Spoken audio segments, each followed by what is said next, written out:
Haleluya, haleluya, haleluya. Shalom alaikum bisem Hamasia. Salam Aki. Aku kabarkan Injil keselamatan. Bapak Ibu kasih Tuhan, ketemu lagi dengan saya Evangelis Abraham Effendi Usman. Sudah beberapa hari kita tidak ketemu Bapak Ibu, karena saya punya kesibukan beberapa hal yang harus saya lakukan dan saya kerjakan, sehingga saya tidak sempat menyapa Bapak Ibu semuanya. Nah, pada pagi hari ini saya akan menyapa Bapak Ibu dan akan membagikan sedikit renungan bagi kita semuanya, kiranya bermanfaat, bisa menguatkan kita, bisa kita memahami dan mengerti apa kehendak Tuhan di dalam hidup kita. Pada pagi ini Bapak Ibu, kita akan membahas tentang Injil Lukas 15 ayat 11 sampai dengan ayat 32. Saya akan bacakan Bapak Ibu. Yesus berkata lagi, ada seorang mempunyai 2 anak laki-laki. Kata yang bungsu kepada ayahnya, "Bapa, berikanlah kepadaku bagian harta milik kita yang menjadi hakku." Lalu ayahnya membagi-bagikan harta kekayaan itu di antara mereka. Beberapa hari kemudian, anak bungsu itu menjual seluruh bagiannya itu, lalu pergi ke negeri yang jauh. Di sana ia memboroskan harta miliknya itu dengan hidup berfoya-foya. Setelah dihabiskannya semuanya, timbullah bencana kelaparan di dalam negeri itu dan ia pun mulai melarat. Lalu ia pergi dan bekerja pada seorang majikan di negeri itu. Orang itu menyuruhnya ke ladang untuk menjaga babinya. Lalu ia ingin mengisi perutnya dengan ampas yang menjadi makanan babi itu. Tetapi tidak seorang pun yang memberikannya kepadanya. Lalu ia menyadari keadaannya, katanya, "Betapa banyaknya orang upahan Bapakku yang berlimpah-limpah makanannya, tetapi aku di sini mati kelaparan. Aku akan bangkit dan pergi kepada Bapakku dan berkata kepadanya, Bapa, aku telah berdosa terhadap surga dan terhadap Bapa. Aku tidak layak disebut anak Bapa. Jadikanlah aku sebagai salah seorang upahan Bapa." Maka bangkitlah ia dan pergi kepada bapaknya. Ketika ia masih jauh, ayahnya telah melihatnya. Lalu tergeraklah hatinya oleh belas kasihan. Ayahnya itu berlari mendapatkan dia, lalu merangkul dan mencium dia. Kata anak itu kepadanya, "Bapa, aku telah berdosa terhadap surga dan terhadap Bapa. Aku tidak layak lagi disebutkan anak Bapa." Tetapi ayah itu berkata kepada hamba-hambanya, "Lekaskanlah, bawa kemari jubah yang terbaik, pakaikanlah itu kepadanya dan kenakanlah cincin pada jarinya dan sepatu pada kakinya. Dan ambillah anak lembu tambun itu, sembelilah dia, dan marilah kita makan dan bersuka cita. Sebab anakku ini telah mati dan menjadi hidup kembali. Ia telah hilang dan didapat kembali." Maka mulailah mereka bersukaria, mereka bersuka cita. Tetapi anaknya yang sulung berada di ladang, dan ketika pulang dan dekat di rumah, ia mendengar bunyi seruling dan nyanyian tari-tarian. Lalu ia memanggil salah seorang hamba dan bertanya kepadanya, "Apa arti semua itu?" Jawab hamba itu, "Adikmu yang telah kembali dan ayahmu telah menyembelih anak lembu tambun, karena ia mendapatkannya kembali dengan sehat." Maka marahlah anak sulung itu dan ia tidak mau masuk. Lalu ayahnya keluar dan berbicara dengan dia. Tetapi ia menjawab ayahnya, katanya, "Telah bertahun-tahun aku melayani Bapa dan belum pernah aku melanggar perintah Bapa. Tetapi kepadaku belum pernah Bapa memberikan seekor anak kambing untuk bersuka cita dengan sahabat-sahabatku. Tetapi baru saja datang anak Bapa yang telah memboroskan harta kekayaan Bapa bersama-sama dengan pelacur-pelacur. Maka Bapa yang menyembelih anak lembu tambun itu untuk dia." Kata ayahnya kepadanya, "Anakku, engkau selalu bersama-sama dengan aku, dan segala kepunyaanku adalah kepunyaanmu. Kita patut bersuka cita dan bergembira, karena adikmu telah mati dan menjadi hidup kembali. Ia telah hilang dan didapat kembali." Bapak Ibu yang kasih Tuhan, di perikop ini menceritakan tentang dua orang anak, anak bungsu dan anak yang sulung. Semua kita ketahui, banyak orang menceritakan tentang si bungsu yang hilang. Dia meminta kepada bapaknya, dia memohon kepada bapaknya supaya bapaknya membagi-bagikan harta, sehingga dia mendapatkan bagian. Lalu bagian yang dia dapatkan, dia jual. Setelah dia mendapatkan uang berkat yang berlimpah, dia merantau ke sebuah negeri. Ketika dia berada di sebuah negeri, menurut Alkitab Injil Lukas 15 mulai ayat 11 sampai ayat 32, di situ diceritakan ketika dia sampai di sebuah negeri, negeri itu dilanda kelaparan, dilanda kehausan, dilanda berbagai hal macam kemudaratan. Lalu si bungsu ini Bapak Ibu jatuh miskin. Ketika dia jatuh miskin, untuk makan saja dia susah. Ketika seperti itu Bapak Ibu, apa yang terjadi pada si bungsu? Dia ingin bekerja. Ketika dia ingin bekerja dalam keadaan lapar banget Bapak Ibu, lapar sekali. Majikan tempat dia bekerja, majikan bukan bapaknya. Majikan yang sangat tidak manusiawi, bisa dibilang tidak masuk akal. Tetapi demi sesuap nasi, dia tetap bekerja. Bahkan ketika dia lapar Bapak Ibu, ketika dia meminta saja ampas makanan babi, ampas makanan bebek, bisa dibilang majikan itu tidak mau mengasihinya, tidak mau kasih sedikit pun kepada dia. Setelah itu apa yang terjadi Bapak Ibu? Dia ingat bapaknya. Ketika dia ingat bapaknya, dia berkata, "Bapakku banyak harta, bapakku orang yang kaya. Tidak mungkin bapakku menelantarkan aku. Seandainya bapakku tahu keadaanku seperti ini, dia tidak akan membiarkan aku terlontar-lontar. Dia tidak akan membiarkan aku lapar dan haus." Lalu apa yang terjadi Bapak Ibu? Dia berkata pada hatinya, "Aku akan pulang kepada bapakku dan aku akan mohon ampun kepada bapakku. Aku akan mohon maaf kepada bapakku sehingga keadaanku dipulihkan kembali." Semua orang tahu Bapak Ibu. Kita melihat bagaimana si bungsu pulang kembali ke rumah orang tuanya. Ketika dia kembali, belum sampai dia di pelantaran rumah Bapak Ibu, di halaman rumah, ketika bapak melihat kepulangan dia, kedatangan dia, betapa sukacitanya bapak. Tetapi kita melihat si sulung Bapak Ibu.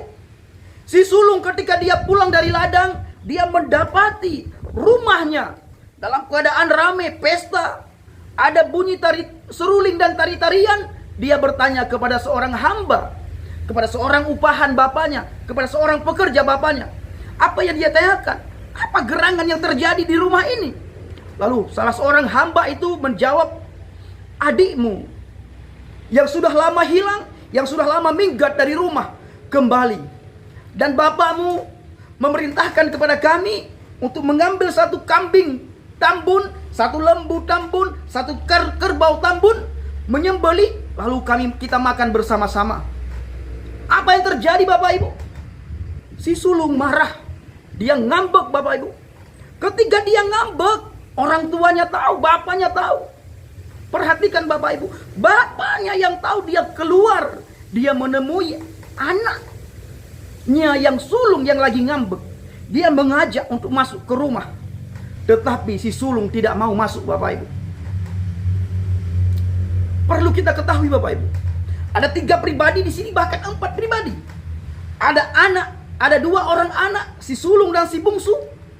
Ada bapak yang setia, ada juga hamba yang mau melakukan apa yang diperintahkan oleh bapak.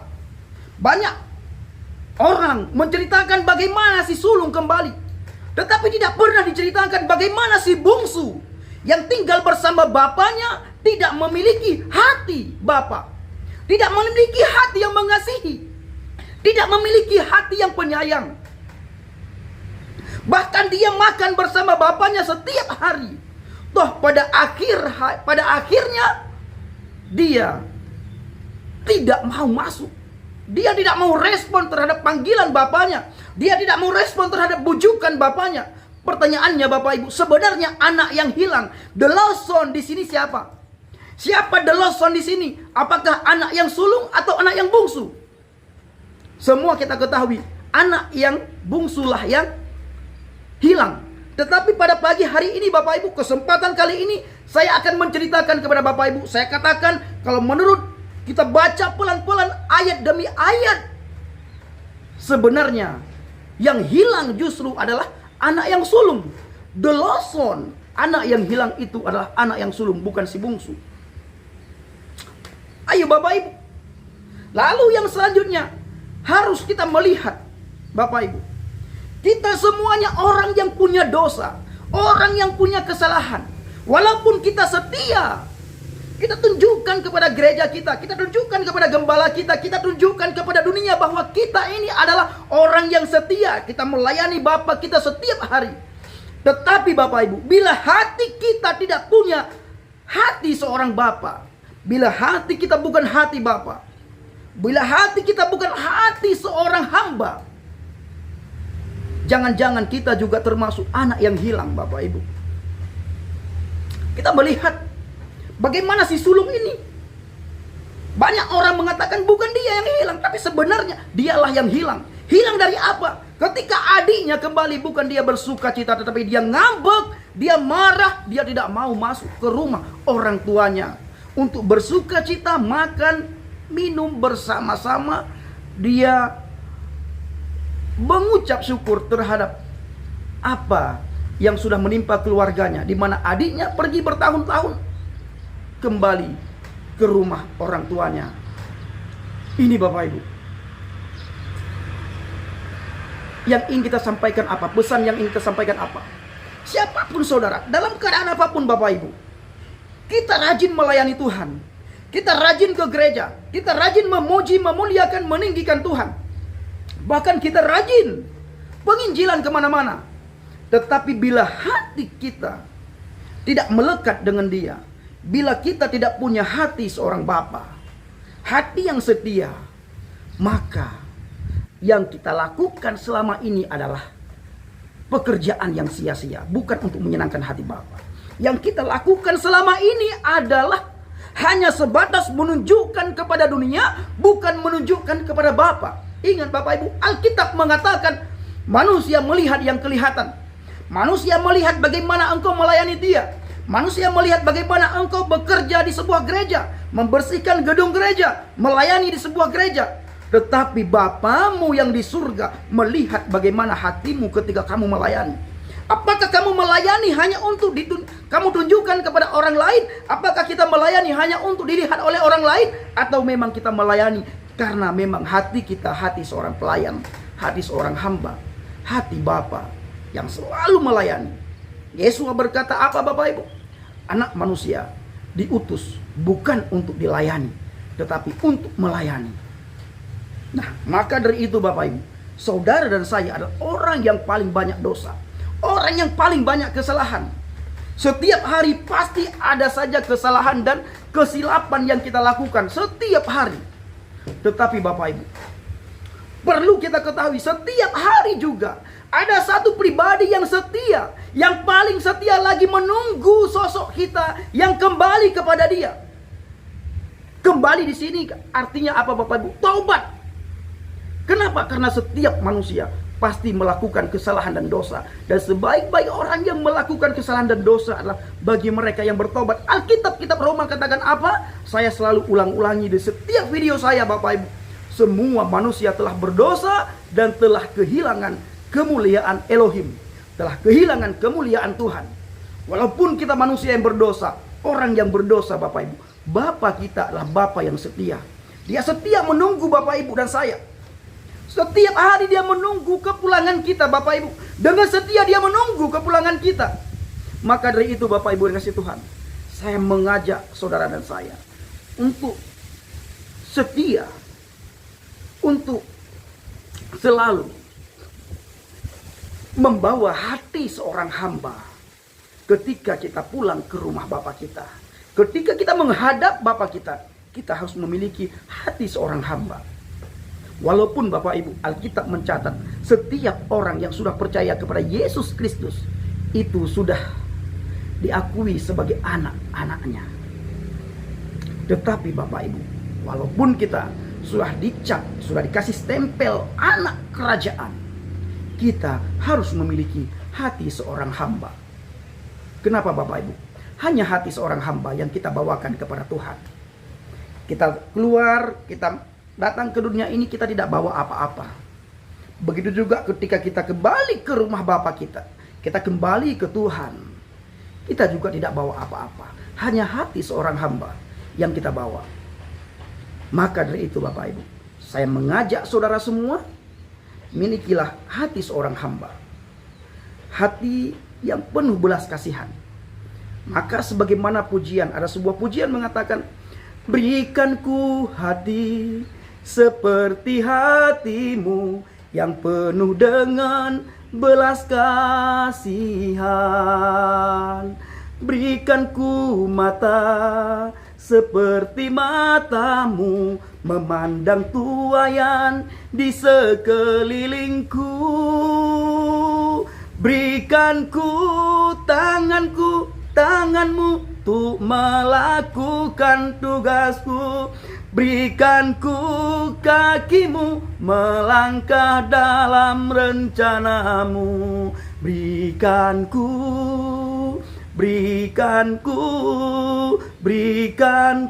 hatimu. Bapak Ibu yang kasih Tuhan, minta hati seorang hamba, hati yang penuh belas kasihan. Ketika kita melihat orang tuayan banyak Bapak Ibu, tapi tidak ada orang yang bekerja.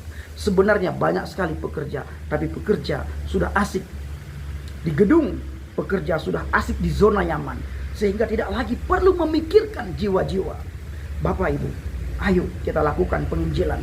Milikilah hati seorang hamba, hati yang mengasihi, hati yang menyayangi, hati yang takut akan Tuhan, dan hati yang melekat erat intim dengan Dia. Terima kasih Bapak Ibu, ini yang bisa saya sampaikan.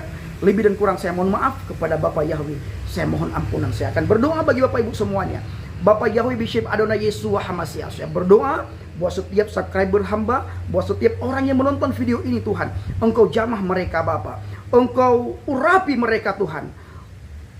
Engkau berikan kesuksesan kepada mereka. Apapun yang mereka lakukan, dibuatlah oleh Tuhan berhasil di dalam nama Yesus. Segala rintangan, halangan, segala apa yang bukan berasal dari Tuhan, kami tolak, hancur, patahkan semua itu di dalam nama Yesus. Bapa, bila ada di antara subscriber hamba yang sakit, Engkau Yahweh Rafa yang menyembuhkan sakit mereka. Bila ada di antara mereka yang kekurangan, Engkau Yahweh Jireh yang menyediakan segala-galanya bagi mereka. Bila ada di antara mereka yang penuh berbeban berat, Engkau Tuhan yang memberikan kelegaan kepada mereka. Maka dari itu Bapa, buat mereka berhasil. Berkatilah mereka Tuhan, berkatilah rumah tangga mereka, berkatilah usaha pekerjaan mereka, anak cucu menantu mereka Engkau berkati, masa depan mereka Engkau berkati.